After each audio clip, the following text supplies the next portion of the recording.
Good morning everyone. आज हम revision करने जा रहे हैं लेसन 1 भाषा, लिपि और व्याकरण। ठीक है, भाषा क्या होती है? जब हम एक दूसरे से बात करते हैं, अपनी बात आपको समझाते हैं, आप अपनी बात मुझे समझाते हो, तो हम जिन शब्दों का यूज करते हैं उसे हम क्या कहेंगे? भाषा। मतलब अपनी बातों को दूसरों को समझाने या पहुंचाने के लिए हम जिन शब्दों को यूज करते हैं वो आपकी भाषा कहलाती है। चलिए बुक की डेफिनेशन करते हैं। जिस माध्यम से हम विचारों का आदान प्रदान करते हैं उसे भाषा कहते हैं। जब आपको भाषा पता चल गई, अब उसके बाद आता है भाषा के रूप। भाषा के कितने रूप होते हैं?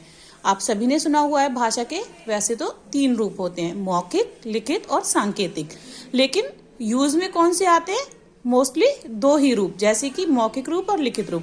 सांकेतिक रूप क्या होता है? सांकेतिक रूप में हम संकेत में एक दूसरे को बात समझाते हैं, लेकिन कुछ लोग समझ पाते हैं उस चीज को, कुछ नहीं समझ पाते। इसलिए हम मेन 2 रूपों को लेकर चलेंगे, मौखिक रूप, लिखित रूप। मौखिक रूप क्या होता है? जैसे नाम से ही आपको पता चल रहा है, मौखिक रूप होता है जिस स्वरूप में हम अपनी बोलकर किसी बात को कहते हैं उसे हम कहते हैं मौखिक रूप। फॉर एग्जाम्पल, गीत गाना। अगर कोई गीत गा रहा है तो वो बोलकर गा रहा है ना, और आप सुन रहे हैं, तो सुन रहे हो तो लिखा हुआ तो नहीं पढ़ रहे, तो वो कहलाता है आपका मौखिक रूप। और दूसरा है लिखित रूप।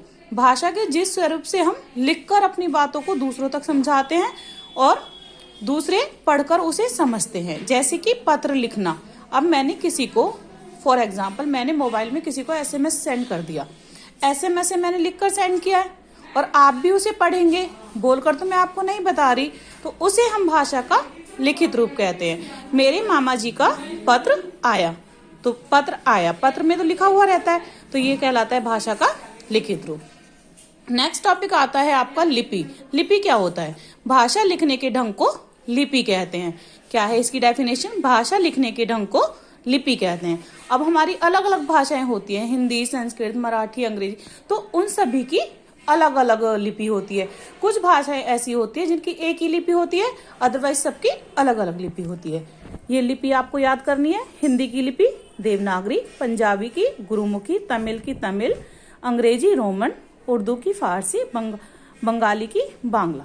ठीक है, नेक्स्ट है आपका व्याकरण। अब क्या आ गया आपका टॉपिक? भाषा आपने सीख लिया, लिपि आपने सीख लिया, देन आपका आता है व्याकरण। व्याकरण क्या है? व्याकरण वह शास्त्र है जो हमें भाषा के नियमों की जानकारी देता है। मतलब हमें भाषा को किस रूप में लिखना है, समझना है, वो हमें किससे पता चलता है? व्याकरण के थ्रू। जैसे मैंने बोल दिया मैं जा रहा हूं बाजार, क्या मैंने सही बोला? नहीं। क्या बनना चाहिए था सही सेंटेंस? मैं बाजार जा रहा हूं, यही होना चाहिए था ना। तो इसीलिए व्याकरण हमें ये बताता है कि भाषा को किस तरह हम शुद्ध रूप में लिख सकते हैं, उसे बोल सकते हैं। फॉर एग्जाम्पल, सिमरन ने अपने पापा से कहा मुझे केला खानी है। आप खुद ही देखिए, क्या ये सही है मुझे केला खानी है? नहीं।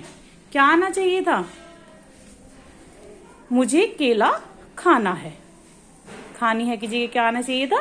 खाना है। तो व्याकरण जब हम यूज करते हैं तो हमें उसके सही रूप में, भाषा को सही रूप में लिखने की जानकारी मिलती है। ये आपका विशेष होता है जो अक्सर आप लोग छोड़ देते हैं, लेकिन ये भी आपको करना है।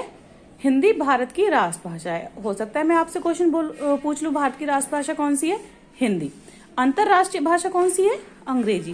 और सबसे प्राचीन मतलब सबसे पुरानी भाषा कौन सी है? संस्कृत। ठीक है, उसके बाद है हमने जाना। ये जो आपका टॉपिक होता है ये आपके पूरे चैप्टर का सारांश होता है। इसमें सारी चीजें होती हैं जो भी आपने अलग अलग पढ़ी हैं, उन सब की डेफिनेशंस होती हैं कि शॉर्ट में उसका पूरा दिया होता है, तो ये आपको जरूर रीड करना है। ये आती है आपकी एक्सरसाइज। जिन बच्चों ने पहले कर लिया है वो इसे लर्न करें, जिन्होंने नहीं करा है वो यहाँ वीडियो को पॉज करके पहले इसे नोट डाउन करें, देन इसे लर्न करें।